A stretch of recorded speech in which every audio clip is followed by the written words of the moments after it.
ఏ దేశమైనా సమాజమైనా ఆదర్శంగా మరియు ఉన్నతంగా నిలబడాలంటే ఎప్పుడైతే ఆ దేశంలో మహిళలకి గౌరవం అలాగే అధికారాలు వారు పురుషులతో సమానమైనప్పుడు. నేను పూర్తిగా లీనమైపోయాను. వాళ్ళు చెప్పింది వింటున్నాను, నాలెడ్జ్ పెంచుకుంటున్నాను. మెల్లమెల్లగా ఆ భార్యాభర్తలు సమాజంలోని అన్ని అన్యాయాలకు వ్యతిరేకంగా పోరాటం మొదలుపెట్టారు. పిల్లలకు విద్య నేర్పించడంతో పాటు అనాథలు, వితంతువులు, ఇంకా రైతుల జీవితాల్ని కూడా బాగు చేసే ప్రయత్నం మొదలుపెట్టారు. ఆ భార్యాభర్తలిద్దరూ వాళ్ళ జీవితాల్లోని ఒక్కొక్క క్షణాన్ని సమాజానికి అంకితం చేశారు. ఇక ఒకరోజు జ్యోతిరావు పూలకి బలమైన చేతులు బలహీనమైపోయాయి. ఆయనకి పక్షవాతం వచ్చింది. పట్టండి.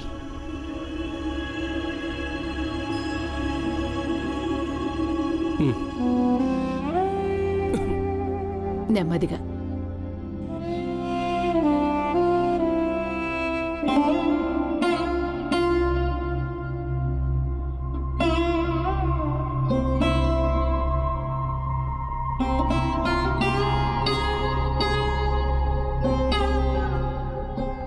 అయ్యో దేవుడా.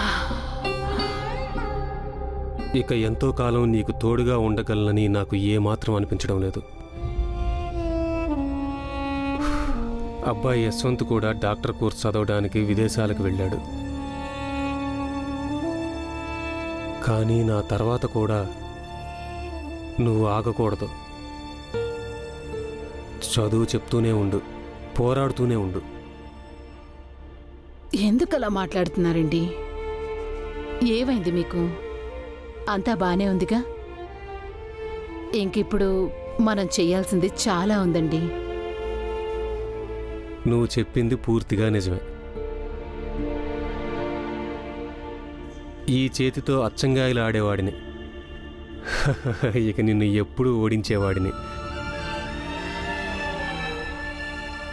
ఇంకిప్పుడైతే ఆడలేనేమో. నేనిప్పుడే వస్తాను.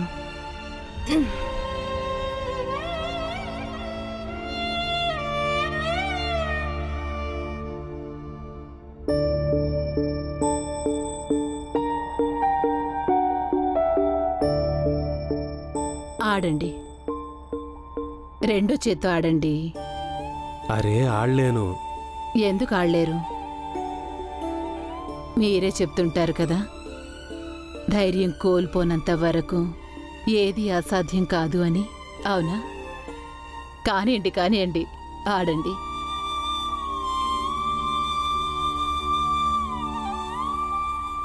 నేనాడలేను. ప్రయత్నం చెయ్యండి.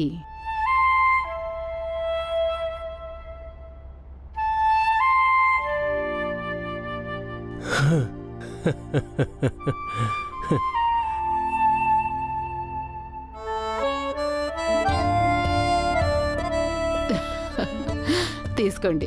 ఇప్పుడు మీ వంతు. ఆడండి.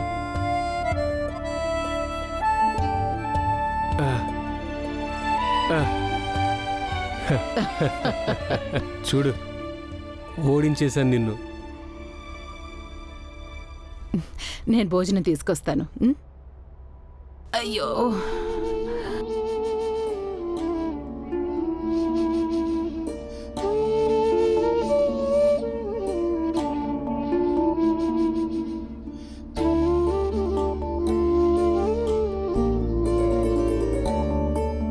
కేవలం 2 చపాతీలే తింటాను, ఎక్కువ తినలేను. తినకపోతే ఎలా? మందులు వేసుకోవాలి కదా.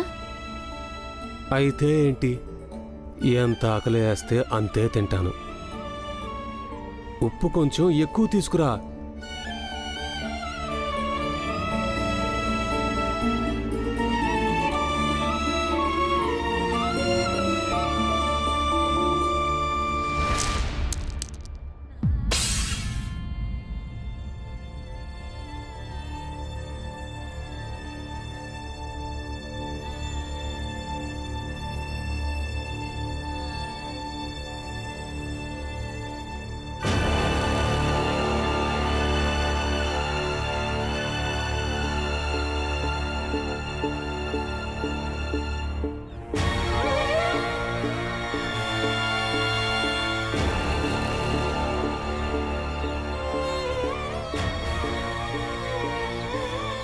ఇప్పుడు ఈ దత్తపుత్రుడే నిప్పు పెడతాడా లేక అతని బంధువులు పిలవమంటారా?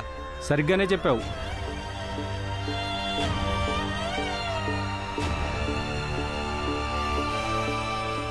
మేమిద్దరం తప్ప ఈయనకింకెవరూ బంధువులు లేరు.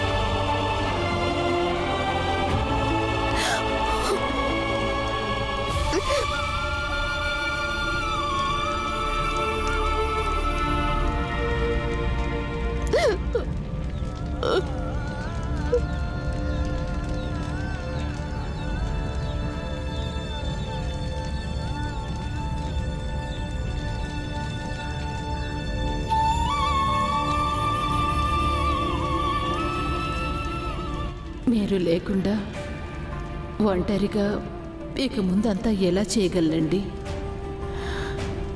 కానీ ఖచ్చితంగా చేస్తాను. నేను పోరాడతానండి. మీ భార్యని. నేను ఆగిపోనండి.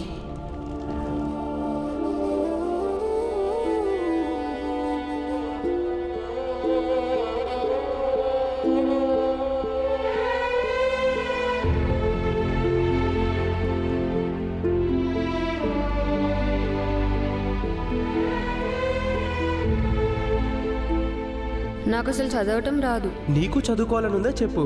ఆ,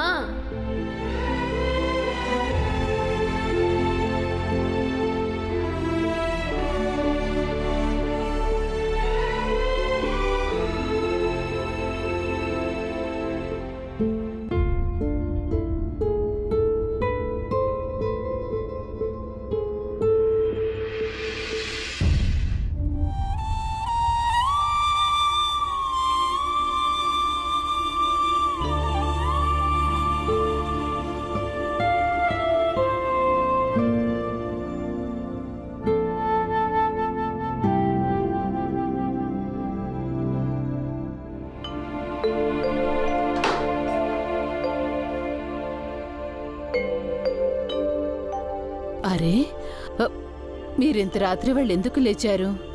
ఏం కావాలి?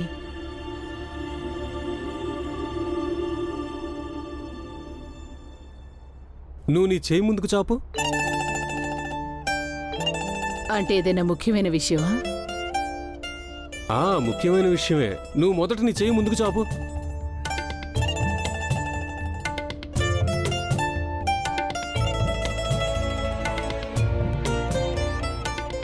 చూడు,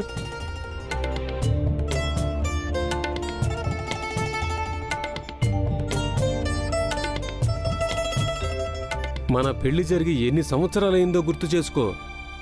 ఎప్పుడైతే నిన్ను పెళ్లి చేసుకుని తీసుకొచ్చానో అప్పటి నుంచి నన్ను చూసుకుంటున్నావు. కానీ దీని అవసరం ఏంటండి? నాకెప్పుడు వీటి మీద కోరిక లేదు. నువ్వు ఏమీ కోరుకోలేదు, కానీ నాకు కోరిక ఉంటుంది కదా. నా అర్ధాంగి ఎప్పుడూ కూడా అందంగా కనిపిస్తూనే ఉండాలని. మీరు మరీను. ఈరోజు మన పెళ్లి రోజని తీసుకొచ్చాను. ఎందుకంటే నీకు నమ్మకం కలిగించటానికి. నా దృష్టిలో అన్నిటికంటే ఎక్కువ విలువ నీకే ఉంటుందని. నువ్వు నా బలానివి. మీరనేవారు కదా, నేను మీకు చాలా బలమని.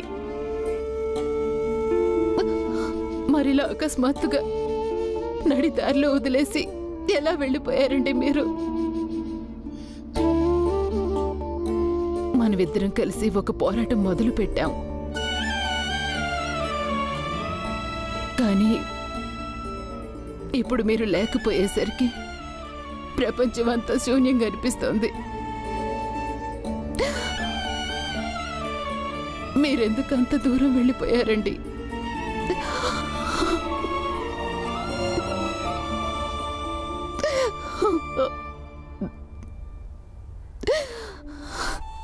లేదమ్మా, నాన్న ఎక్కడికి వెళ్ళలేదు. మన చుట్టుపక్కలే ఉన్నాడు. బాధపడకమ్మా, నాన్న మన దగ్గరే ఉన్నాడు. ఆయన ఎప్పుడూ మనతోనే ఉంటాడు. ఇప్పుడు నువ్వు ఏమాత్రం బలహీనంగా అవ్వద్దమ్మా. నువ్వు ఒంటరిదానివి కాదు. మీ కొడుకు ఎప్పుడూ నీకు తోడుగానే ఉంటాడు. నాకు తెలుసమ్మా, నేను నీకు నాన్నకు దత్తపుత్రుణ్ణి. కానీ నాలోని సంస్కారం నీది నాన్నగారిదే అమ్మా. అందుకని జీవిత పోరాటంలో ఇక ముందు నేను మీకు తోడుగా ఉంటాను. నేను నీకు నాన్న లేని లోటు తీర్చలేను, ఆయనంత గొప్పవాడిని అవ్వలేను.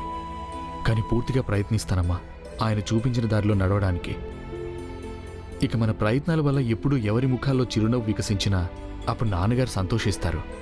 నువ్వు బాధను మర్చిపోయి నాన్నగారు చూపించిన దారిలో నడిచావంటే నాన్నగారి స్వప్నం సాకారమవుతుంది. నిన్ను నాన్నగారిని జనాలు ఆదర్శంగా తీసుకుంటారు. నిన్ను చూస్తే ఎంతమందికి ధైర్యం వస్తుందో చెప్పనక్కర్లేదు. వాళ్ళు జీవితాన్ని జీవించడం నేర్చుకుంటారు.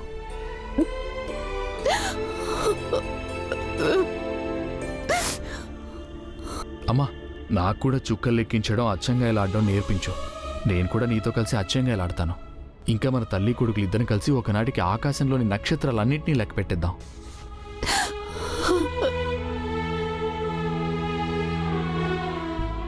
ఇక సావిత్రిబాయి ఈరోజు తర్వాత ఏమైంది నాన్న? ఆవిడ అప్పుడు కూడా పోరాటాన్ని ఆపలేదు. తన కుమారుడిని బాగా చదివించి డాక్టర్ని చేసింది. ఇంకా ఆమె తన కుమారుడితో కలిసి సమాజం కోసం ఈ రోజుకి పోరాడుతుంది. ఇప్పుడు చెప్పాలా, ఆడవారు చేయలేంది ఏముందో? అవును నాన్న, అమ్మాయిలు ఏమైనా చేయగలరు. అమ్మాయిలు ఏమైనా చేయలేరు అని ఎవరైనా అనుకుంటే కనుక అది తప్పు. వాళ్ళని సావిత్రిబాయి పూలే గారి గురించి తెలుసుకోమనాలి. అందుకనే మన అమ్మాయిలు ఏమైనా చేయగలుగుతారు. ఎవరు ఎక్కడికి చేరుకుంటారో అది అదృష్టం నిర్ణయిస్తుంది. కానీ ప్రతి ఒక్క అమ్మాయిలో సావిత్రిబాయి వంటి శక్తి ఉంటుంది.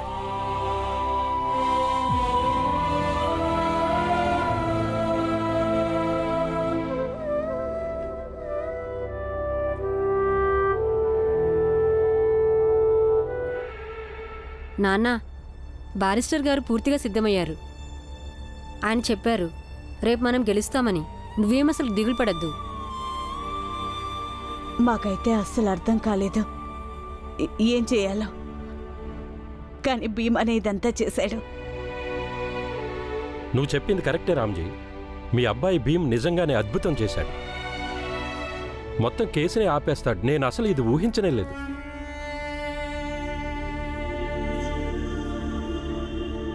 ఇన్స్పెక్టర్ గారు, నేను నా ఫ్యామిలీని కలవచ్చా?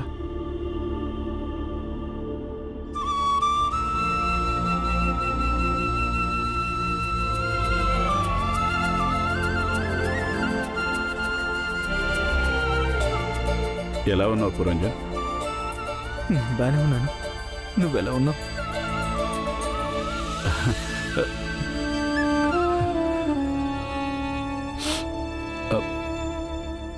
పిల్లలు అందరూ బానే ఉన్నారు. మీరేం దిగులు పడకండి, సరేనా?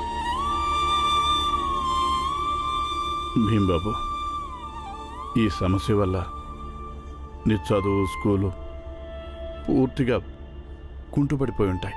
నాన్న, చదువు ఆగిపోలేదు. కొత్తగా ఇప్పుడు పోరాటం మొదలైంది.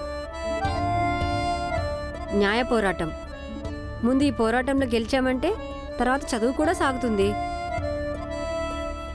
రామ్జీ, న్యాయం కోసం ఆక్రందించే వాళ్ళని, ఇలా అయిన వాళ్ళని విడిపించడం కోసం పాకులాడే వాళ్ళని నేను చాలా మందిని చూశాను నా జీవితంలో. కానీ న్యాయం కోసం పోరాడే ఇంత చిన్న యోధుణ్ణి నేను మొదటిసారి చూస్తున్నాను రామ్జీ.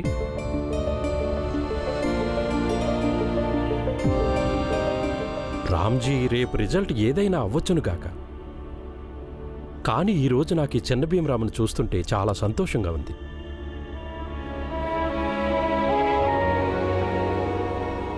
ఇన్స్పెక్టర్ గారు, సత్య మార్గం చాలా కఠినంగా ఉంటుంది. మొదట్లో ఎన్నో కఠినాలు ఎదురవుతాయి. ఎవరైతే వాటికి భయపడతారో వాళ్ళు ఓడిపోతారు. కానీ ఈ మార్గంలో నమ్మకంతో నడిచేవాళ్ళు ఎట్టకేలకి గెలుపు సాధిస్తారు. అది ఈరోజు నా కొడుకు భీమ్ నిరూపించాడు. నాన్నా, రేపు మనమందరం తప్పకుండా కలిసి కూర్చొని భోజనం చేస్తాం.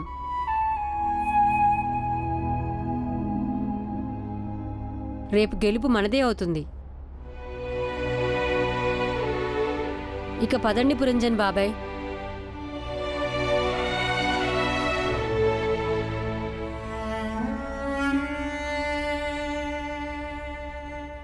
ధైర్యంగా ఉండండి, అంత మంచి జరుగుతుంది.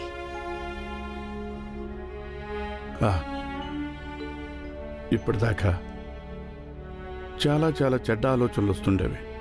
నేను భయపడ్డాను. ఒకవేళ జీవితం అంతా జైలు అంధకారంలో గడిచిపోతుందేమోనని. కానీ మన భీమ్ మన కోసం రేపు ఒక నూతన సూర్యోదయాన్ని తీసుకొస్తున్నాడు. స్వేచ్ఛా సూర్యోదయాన్ని.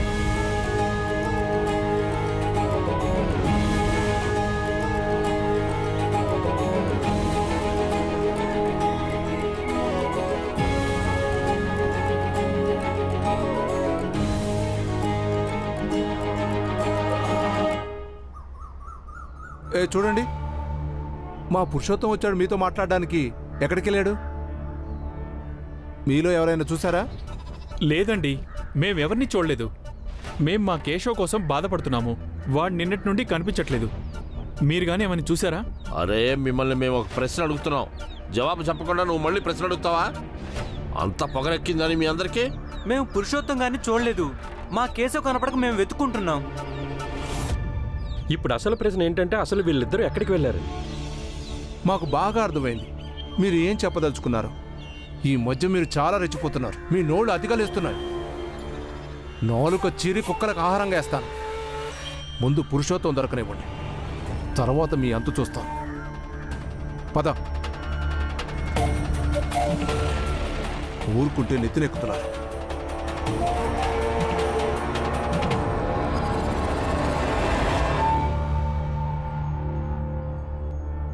అన్నా, వాళ్ళెవరూ పురుషోత్తం చూడలేదని చెప్తున్నారు.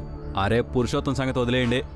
ఆ భీమరావు వకీలు దగ్గరకు వెళ్ళి డబ్బులు ఇంకా సాక్ష్యం పత్రం రెండూ ఇచ్చాడంట. ఆ వకీలు కేసు వాదించడానికి సిద్ధపడ్డాడంట. ఏం పర్వాలేదు, కేసు కొట్లాడాలా? కొట్లాడిని. ధర్మం కన్నా న్యాయం కన్నా ఏ న్యాయస్థానం ఎక్కువ కాదు, ఏ చట్టము ఎక్కువ కాదు. సేటు గారు, గెలుపు మందే అవుతుంది. ఒక్కసారి తీర్పు రానివ్వండి చాలు. తర్వాత వీళ్ళందరినీ కాడెద్దుల్లా కట్టేసి వీళ్ళతో పొలం దున్నిస్తాను. ఒకవేళ రేపు తీర్పు మనకు అనుకూలంగా వస్తే దానికి రాత్రి సాక్షి అవుతుంది. ప్రతి చీకటి రాత్రి తర్వాత ఒక శుభోదయం వస్తుంది. రేపటి శుభోదయం ఎలా ఉండబోతుందంటే ఆ సూర్యుడి కిరణాలలో సత్యం, న్యాయం అనే వెలుగుంటుంది. మీరు చెప్పింది నిజమే. ఆశలన్నీ వదిలేసుకున్నాం. కానీ ఈరోజు మనం రేపటి తీర్పు మీద ఆశ పెట్టుకున్నాం, నమ్మకం పెట్టుకున్నాం. సత్యం జయిస్తుందని, మనకి న్యాయం జరుగుతుందని.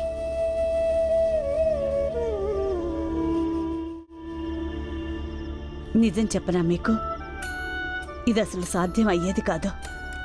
మనం గనక కలిసికట్టుగా ఈ పోరాటం చేసుండకపోతే. ఇప్పుడు చీమలన్నీ కలిసికట్టుగా ఉండే పెద్ద పెద్ద పర్వతాలనే తొలిచేస్తాయి. అలాగే మనం అందరం కలిసి ఉంటే అప్పుడు ఏదైనా సాధ్యమవుతుంది.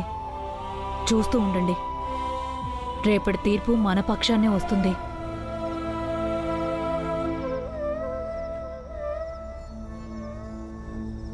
అది ఎలాగైనా సరే రేపటి తీర్పు మనకి అనుకూలంగా వచ్చి తీరాలి. అలా రావటం కూడా చాలా అవసరం.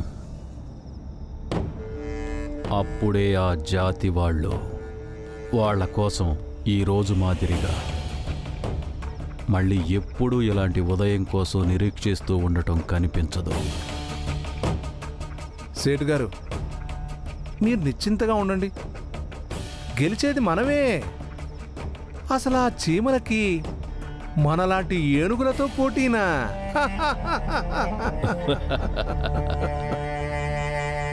మాస్టర్ గారు, మీరేమనుకుంటున్నారు?